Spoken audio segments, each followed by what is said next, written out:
QCTV, making a difference in the Quad Cities. Live from the Quad Cities, with Morgan Otier and Kyle Keel, this is Quad Cities Live. Today on QCL, a bar in Sterling, Illinois that's become a destination for craft beer enthusiasts. We'll tell you about a craft beer festival at the Rusty Fox Ale House and Wine Bar. Plus, the annual Everglow event is coming up this weekend, providing the opportunity to dance the night away and shine a light on mental health awareness. And later, Women in History Afternoon Tea presented by the Buffalo Bill Museum. We're getting a preview of the topic focused on some of LeClaire's most remarkable women. Thank you so much for joining us. I'm Morgan Otier. And I'm Kyle Keel. We are getting ready to show you our newest adoptable four-legged friend. And joining us from the Quad City Animal Welfare Center is Patty McRae, the Executive Director. Patty, thank you so much for joining us today. Thanks for having us. And you've brought a special little girl with you today. We're going to meet Ira here. Yes, yes. She is wonderful. Just a sweet older lady. Yeah. She's about 10 years old. We think she's a terrier mix. Hi. And I see Westie. I see West Highland Terrier. I can see that. That's kind of what I see. Yeah. But she is blind. When she came to us, one of her eyes needed to be removed, so we did remove that, and she has healed and she's doing really good. Yeah. Her other eye, though, we don't think she sees very well out of that one, and maybe need to be removed at some point. Well, she's so sweet, and she's just been snuggling with you the entire time. She's very snuggly. Okay, so who would be the perfect family to adopt Ira? Well, I think that she would probably do better in a home that's a little quieter, lower activity. Yeah. I was also, because I knew you were going to ask me that, I was like, probably no stairs. Yeah. That would make sense. Yeah, I would think, or baby gates. Yes. That could work as well. Just want it for her safety. And then don't move your furniture around, otherwise she will run into it. Oh, you sweet girl. Yeah, I have a blind cat, and we can't move stuff, otherwise she'll run right into it. Yeah. So just keep that in mind. You don't want to move your furniture around a lot if you want to adopt her. Yeah. I think she would do well with other dogs and cats, but I think probably a quiet home would be good for her. Yeah, that's all good information to have. And I noticed because you have a couple of senior animals or animals that need some extra, medical attention and things like that, which of course is going to happen, especially at a shelter. And lots of people love to adopt and care for animals like this, but maybe not enough people. I mean, talk a little bit about taking on, a pet, an animal that has some more of those medical needs. Well, first of all, it is the most rewarding thing. Yeah. I mean, you are absolutely saving that animal's life. Just taking that on, though, you might incur some more financial responsibility, and you might have to make some extra vet trips.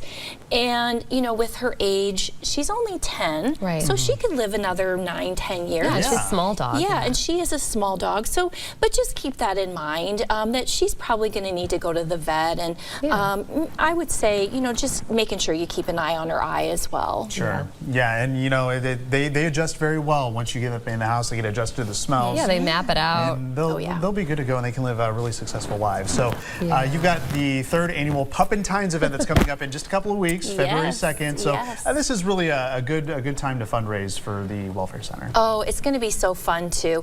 It's at the office that's in downtown Davenport. Yeah, good spot. Great spot, yes. And they are just so generous. We're going to have all kinds of raffles, 50-50. They're going to have some fun games there. There's going to be a really cool football player there, and he's going to be there signing autographs. He's he's on the New York Giants. Oh, yeah. Okay. Yeah, so cool. Oh, John Michael Schmitz Jr. Okay, I have it in my notes. He will be there. You're a football expert. Yes, right. Super nice guy. So he's going to be there signing autographs, and we're really thrilled to have him there too. Yeah, it's so cool. But it's a fun time. You can come eat lunch and maybe do some silent auction and get some raffles, and it's just a fun time. We're also going to have some puppies there, so you might want to come visit with them as well. And it's a fundraiser for us, so you know, we're just making a little extra to try to help out all the animals. If it's not the football player that gets you there, it's definitely going to be the puppies. The dogs. It's got to be the puppies, 1,000%. Yeah, and you have a special incentive for people if they bring something from your donation list, your wish list. Right. They can get a certain amount off, right? Right. They're going to get a discount on some of the drinks, some of the specialty drinks that they're going to have there, which are really delicious. Plus, they're going to have food there as well. So you might want to just come have lunch and spend the afternoon with us and have fun. Yeah, it sounds like a really fun event. And so the items on your wish list, I mean, I went on there today, so there's a link that you can find for that information. There are quite a few things to choose from on that wish list. So it's, you know, of course you're going to need the dog food or the cat food and things like that, things for foster families. But I mean, there's even like, you know, office things, office supplies. So I would encourage people to go on there, because there could be something that you could help out with that you may already even have that you may not realize. For sure. There's a lot of things that you need. It takes a lot to run the shelter. Cleaning supplies, beds, I mean, leashes, collars, toys, all those things make it a better stay for them. Yes. I mean, just think of it as, you know what you have to do for your pets at home. Imagine timesing that by hundreds. It takes a lot. So the Quad City Animal Welfare Center is located in Milan, along with their clinic. We have the phone numbers on your screen, and if you want to learn more about adoption opportunities, visit the website qcawc.org, and you can also follow along on Facebook, as you're always posting those cute animals up for adoption as well. Patty, as always, we thank you for coming on today. Thank you. Yeah, I think I'm a top fan. I think you are. Now. All right, still to come on Quad Cities Live, a fun opportunity to sample more than 75 craft beers at an annual festival at the Rusty Fox Ale House and Wine Bar in Sterling. We're getting the details after the break. You're watching Quad Cities Live. The Rusty Fox is celebrating 10 years in business. The pub, located in Sterling, Illinois, is famous for its extensive craft drinks. Yeah, from beer and wine to whiskey, you can probably find it at the Rusty Fox. Joining us now is owner Daryl Wallace. Daryl, thank you so much for making the trip out here. Yes, thank you for having me. Yes, we're super excited to talk with you, and there's a lot to go over. Let's start with some background on the Rusty Fox and how it's grown over the last decade. And you're about to actually celebrate, you said, 11 years. Correct. Started in 2014 in downtown Sterling, which has come a long ways recently, and revitalizing the downtown there. Closed during COVID, obviously, and hit very hard with that. And so we're kind of on the upswing, I would say, now from COVID. Did a lot of expanding in that time. And have really expanded to the drink selections that you can see in front of you here. Wow. Yeah, we're seeing some shots there of the inside. So obviously it's the Rusty Fox. So you got the fox theme going on. So describe the decor when you step inside the pub. People describe it as like an unforgettable place to go. You know, you step in and you're just hit with literally 700 different fox decorations. 700. 700. Wow. I mean, that's real. Like that's a real number which I cannot get over. And not only famous for that, but of course your extensive list of drinks, your drink menu, from craft beer and wine to whiskeys. So go into that a little bit. I think I was reading at least 125 craft beer varieties. Wow. We average 125. Sometimes it's a little bit more, a little bit less. But we're always hunting and pecking for new brewers, especially in Illinois. Trying to reach every brewery in Illinois and bring them in-house. Wow, that's a good goal to have. Yeah, there's some of the beer that you have on your wall of craft beers from across the state. So you take Illinois as your goal, but do you have more regional as well? Yeah, we do expand that out just for beers that are just really good in general. Okay. And we do some international every once in a while. So. Okay, so you chose to bring some different ones with you today. So why did you choose to show off these certain beers and wines and things? So these are some of our local beers here from Bloomington and here. Oh, nice. This one's from outside of Springfield. And then just a couple of our, like this one's from Canada, and then this one's from Fargo, North Carolina, North Dakota. Oh, wow. So those are just some of the weird beers as well that we have. We in-house. like weird. We like So- weird Yeah. beers here. So this must actually, though, bring a lot of people to the pub from all over the place. Yeah. Just knowing that you carry all of these craft beers. There's so many enthusiasts out there. They must really like make trips from far away. Yeah, we're starting to see a lot of people from an hour away wow. come and stop at That's our place. great. So it's becoming a destination. Yeah, and it's also, you know, if you're not a craft beer drinker, you like wine, you got whiskey as well. In fact, you opened up a whiskey loft recently. Yes, about a year ago we Okay. opened that, and we've expanded. We have about 250 whiskeys that you can sip in house. Okay. And then Wow. our loft has the bottle shop upstairs, Okay. which is full of some of these cool, gimmicky whiskey bottles as well. These as, definitely catch your eye right These away. are whiskey bottle holders. This is Love crazy to me. Yeah. Oh my gosh, amazing. So we have every shape. We have baseball, footballs. We have guns that are filled with whiskey. Just really neat things that I hunt and peck for. So when people go up there, they're just like, "Oh my gosh, wow!" That's great. Yeah, I mean, yeah, this night one is really cool. You got I the know. little shot glasses on the side of it as well. I That's love pretty that. cool. And you made your own whiskey to celebrate the 10 years, right? Yeah, we partnered with Foundry Distilling in Des Moines to celebrate our 10 years, and we make that. Had them made that for us, and That's it great. turned out really well. Yeah. Well, So congratulations. Yeah. So you host a variety of events at the pub all year long. You do different, you know, you have live music, you do trivia, things like that, but you have an annual event here coming up, and it is your craft beer festival. Sure. So tell us all about it. So we keep it very simple. We're not like a big beer festival. It's a smaller, more intimate one. Okay. But we have just as many beers almost as a lot of the bigger festivals. And the best thing about it is that when you go to your average beer festival, you're like, where can I buy this? You know, you usually can't buy it there. Right. If you come to ours, you can try all these, and we sell it to go. And Oh, okay. So if you know where like it, you can get buy it. So. You That's can great. buy it if you like it. Yeah, So- that's awesome. So, and you'll have food at the event as well? Yes, we'll Okay. be serving some gumbo. This is really delicious, and then Gumbo, also some other okay. food as well. So Okay, wonderful. Okay, so people that come, you know, year round beyond this festival, just talk a little bit about what it's like inside the business. We actually were showing photos as well of the outside, which is really Yeah. incredible. But you were talking, and I wanted to draw people's attention because there's a huge mural on the outside of the building. Yes. Some Yeah. recognizable faces. yeah, so downtown Sterling has probably about 15 murals throughout the downtown. Yeah. And the one on our building has all the presidents that have visited Sterling Oh, that's throughout the cool. years. That's crazy. Yeah, it looks really cool. So how many have there been? Putting you on the spot there. I don't know. I think there's 7. There's 7. Okay. Name them all. No, Roughly. I'm just kidding. I'm just Roughly kidding. 7. We don't need a history lesson here. no, I wouldn't be able to do it either. I probably couldn't name, I don't know. Don't put me on the more, spot. More than 10 or 15 presidents. But yeah, that definitely will catch your eye as you're going through downtown Sterling. So what's it like being part of the downtown Sterling community for the last decade? It's been, for me, something that's been on a learning curve.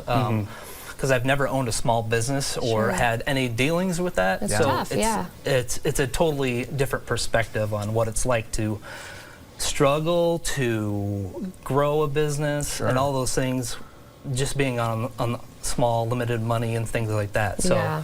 but it's very rewarding. You get to know the customers. Sure. We're a very small place, very intimate, so that's the best thing about it. Very cool. Oh, and we have the hours on the screen right now, and you guys do pretty well on social media as well. So, you know how I was talking about the different events that you guys host there, whether it's trivia or open mic nights. You have comedy shows there. You do a really good job, I feel like, of letting people know.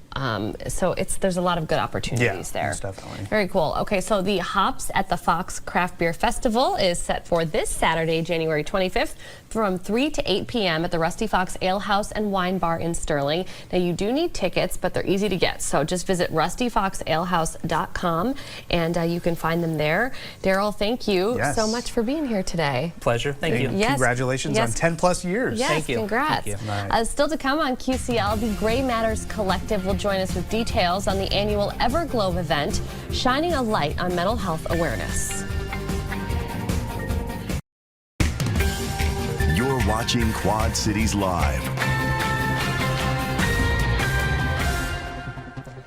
shine a light this weekend on mental health awareness at the annual Everglow event hosted by the Gray Matters Collective. The founder of the organization is Haley DeGrieve, and Tyler Moritz is with the Gray Matters First Responders chapter. Thank you both for being here today. Thanks for having us. Yes. Thank you for having us. Yes, we have so much to talk about, including this incredible event that is now embarking on its 3rd year. So congratulations on that. Let's start with Gray Matters Collective. Just kind of remind people about your organization, what it's all about.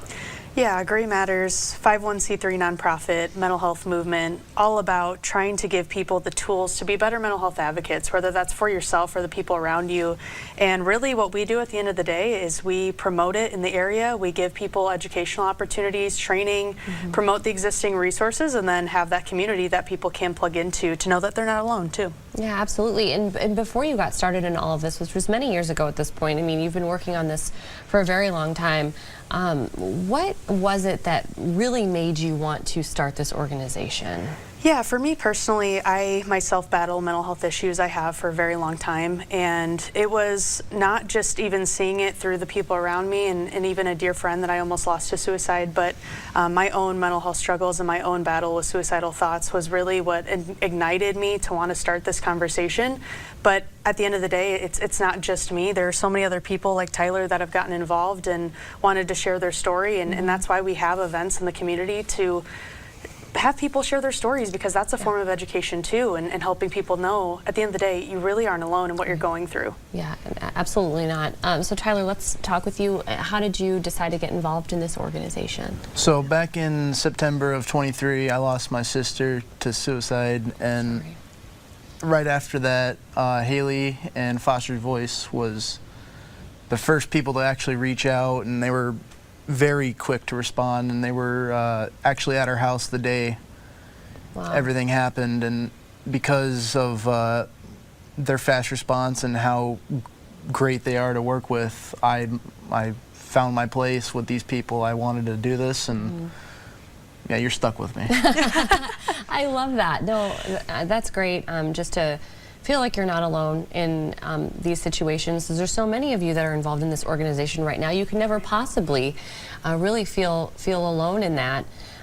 You're also a first responder, correct? Yes, ma'am. Okay, so talk a little bit about the first responders chapter of this, because I know now you really have been branching out, and I know we had Mike from Moline PD talking about it when you guys were really just getting started. Yeah, tell us about that chapter and why it is so important to have something like that for our first responders. So for our first responders, they kind of hold everything deep down in their chest, because they kind of use like a dark sense of humor when it comes to coping with things. And with the first responders chapter, I want to show them that you can talk about your bad calls. You don't have to just hold them in, because I know with us being first responders, we're the first ones. We're there to be there on people's worst days of their entire life. Yes, absolutely. Yeah, and it's important to have a space to be able to talk about that. I mean, firefighters, police officers, EMTs, some of these people will see things in their day-to-day jobs that many of us will never see in a lifetime. And yeah, it's great to have that outlet that is very specific to those folks who are working on that. Okay, so the 3rd annual Everglow event is coming up. Haley, describe this event for us and what the mission and goal is. Yeah, this event is a fan favorite, I would say, within Gray Matters. It really is geared towards young people in the community, to give them a space to have a night where they can just kind of let go of the stress that's in their life. Don't think about school. Don't think about a lot of the things that might contribute to your negative mental health, and come together and dance and have some fun. But in the middle of that dancing, we have speakers, and Tyler's actually one of the speakers this year. Wonderful. And they share their experience about suicide loss or mental health or their own suicidal ideation, and it's just been a beautiful event. And I can't tell you how many young people in the community that have attended have told us that it has not only helped them, but some have said it has saved their life. Wow. Yeah. That has to mean the world to you. It does, that you have all created this. Incredible. Well, this event is also a fundraiser. So talk about how people are fundraising, because I find this to be a great way to do it. So it's all with the registration process, correct? Yes, ma'am. When you register for your tickets for Everglow? Yeah, you can register online at GiveButter/Everglow 2025, and you can fundraise for your own ticket, so it's $30, but you don't have to pay that yourself, so you can fundraise that. And we have had a few students that have raised over $1,000 just on their own. That's amazing. So, yeah, it's pretty amazing. Last year they raised over $13,000, and this year they're well on their way there. So it's pretty amazing. That is really, really incredible. I just love that, the way that you have that set up, where you can either just buy a ticket as you would normally buy a ticket, but you can also have that choice to fundraise for something that, you know, an organization that is very important to you. That is one way of doing it. So very, very cool. Talk about a little bit where proceeds will go when you fundraise year after year with this event, and where that money is really needed and necessary. Yeah, that money goes straight back to the chapters. You know, they fundraise it for their own you know, services and the things that they need, but it's also really cool because it helps launch new chapters. It's about $1,000 for us to get a chapter up and running, and we've got 5 that are waiting, 5 schools that want chapters, and so a lot of that money that we raise will go to starting new chapters and then also helping sustain. We have over 60 now between Illinois and Iowa. So. I can't get over that. I saw that today when I was just preparing for the segment, and I can't believe how quickly and how fast it's all grown. It's truly incredible. Yeah. Before we completely let you go, you do have some support groups as well beyond the Everglow event that we're talking about today.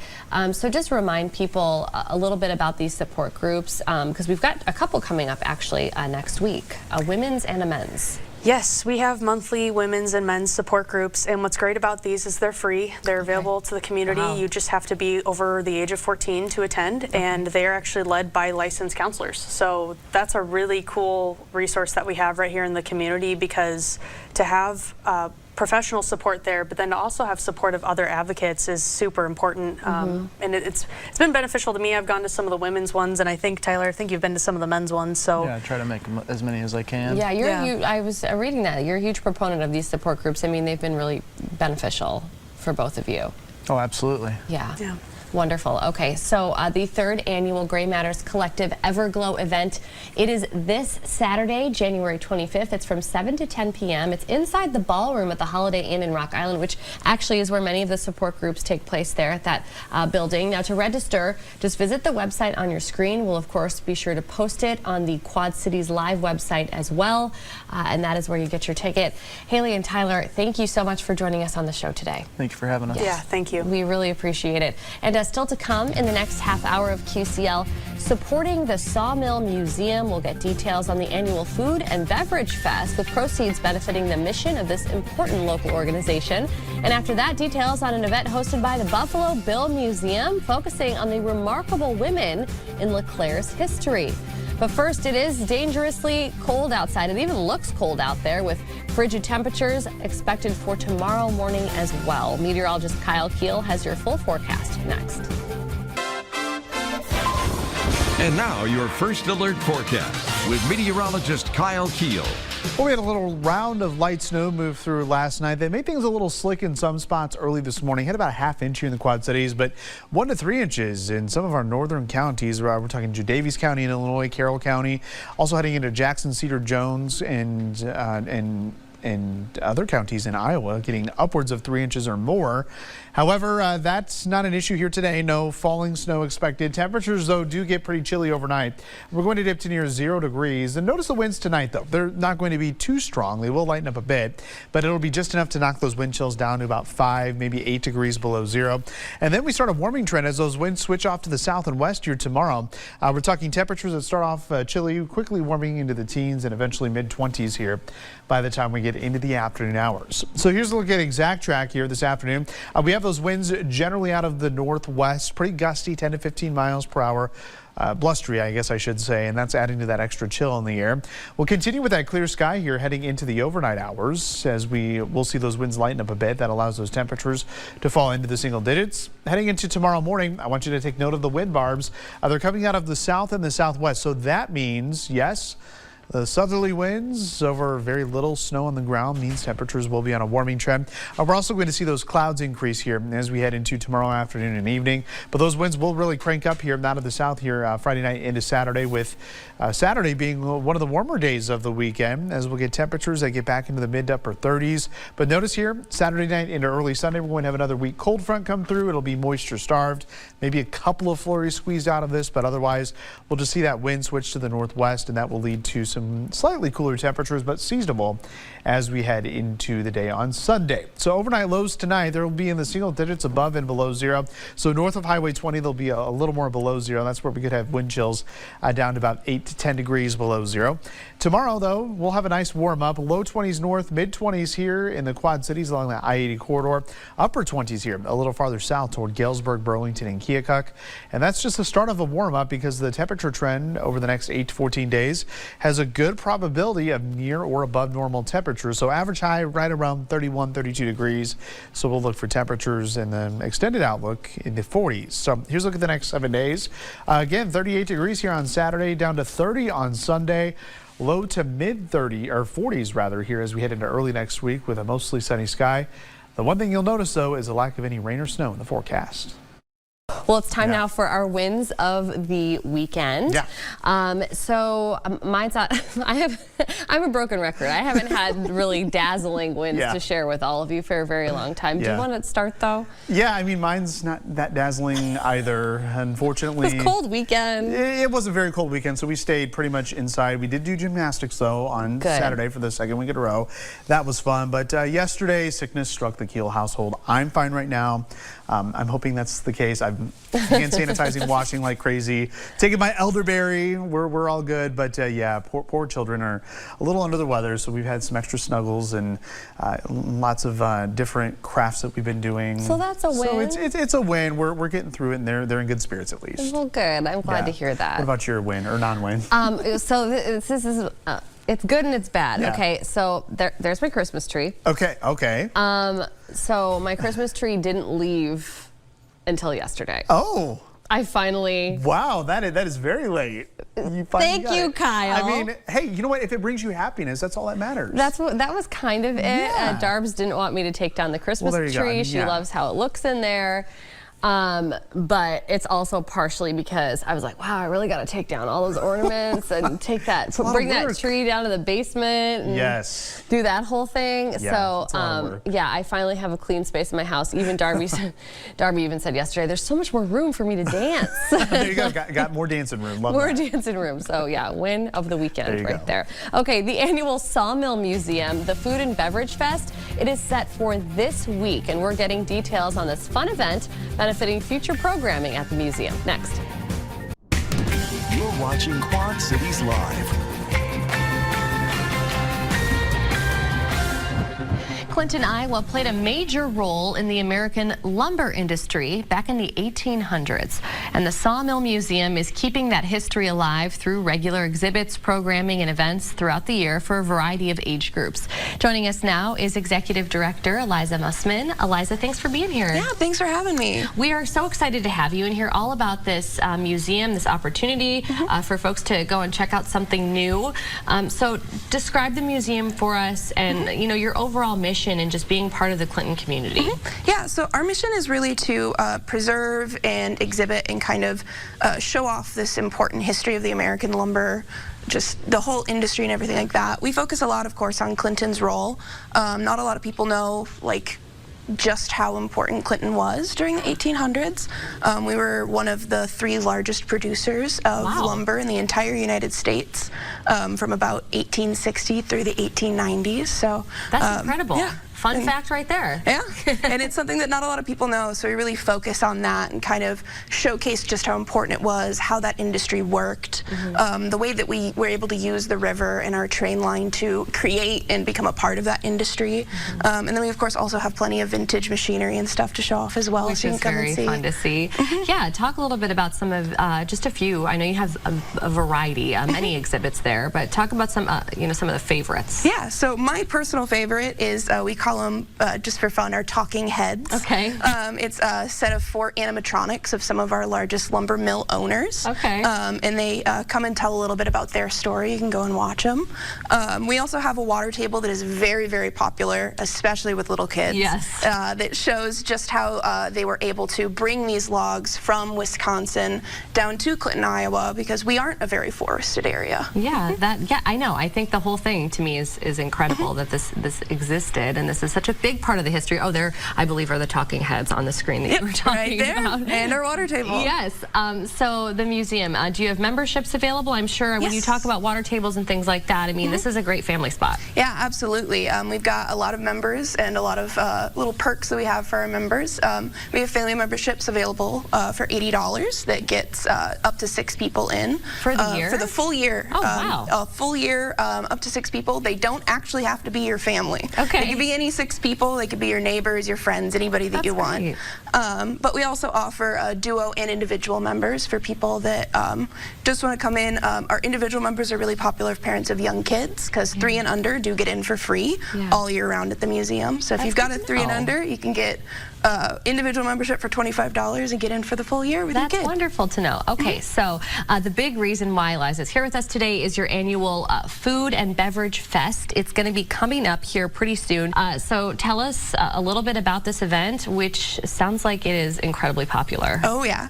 So our Food and Beverage Fest, we've had for about 6 years now, where different vendors can come and they offer free samples, really generous samples. We love it. We love to hear that. Yeah, either things that they already have and are popular on their menus, or we've got a couple that are bringing in brand new things that they don't even have on their menus yet.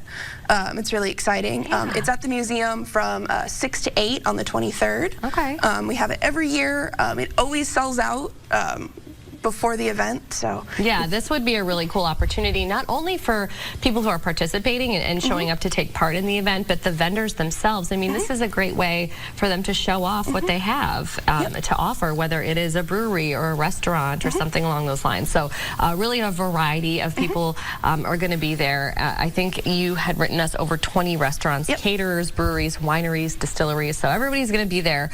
So talk about the importance of a fundraising event like this for the museum. Yeah, so this event is not only really fun for our community, which we like to offer, it's also a really great way for us to get funding for new exhibits, for programs that we can offer either at really low cost or free to the public, which we think is really important to make those things as accessible as possible, to be able to bring as many people into the museum to learn about this history that isn't as well known, and even just to come in and have a really fun day. Yeah, absolutely. You know, when people come across the museum that may have never been there before or heard of it before, maybe they're not from the Clinton area or Clinton County, what is the response like from those individuals and those families who get to see it for the first time? Yeah, a lot of people are really surprised by just how much we have to offer. A lot of people stop in just kind of on a whim while they're on their way through Clinton, and they're always really surprised and amazed by just how much we have to offer, just how many exhibits there are, and just how long you can spend without even realizing that the time has passed, because there's a lot of really interesting things to check out and do and learn at the museum. Yeah, and the best kind of museums oftentimes are the ones where you walked in really knowing nothing at all, and then you've learned all of this. Like, you know, I feel like I learned a lot from you today. So you can still get your tickets for the Food and Beverage Fest. It's at the Sawmill Museum Thursday, January 23rd from 6 to 8 p.m. Tickets are $30 each when purchased in advance, $35 at the door, but we do not recommend waiting till you're buying them at the door, because typically they sell out ahead of time. Anyways, you can get yours online at the sawmillmuseum.org. Eliza, thanks for joining us on the show today and telling us all about the museum. We appreciate it. Coming up next, Women in History Afternoon Tea, presented by the Buffalo Bill Museum. We'll get a preview of this weekend's topic, focused on some of LeClaire's most remarkable women. You're watching Quad Cities Live.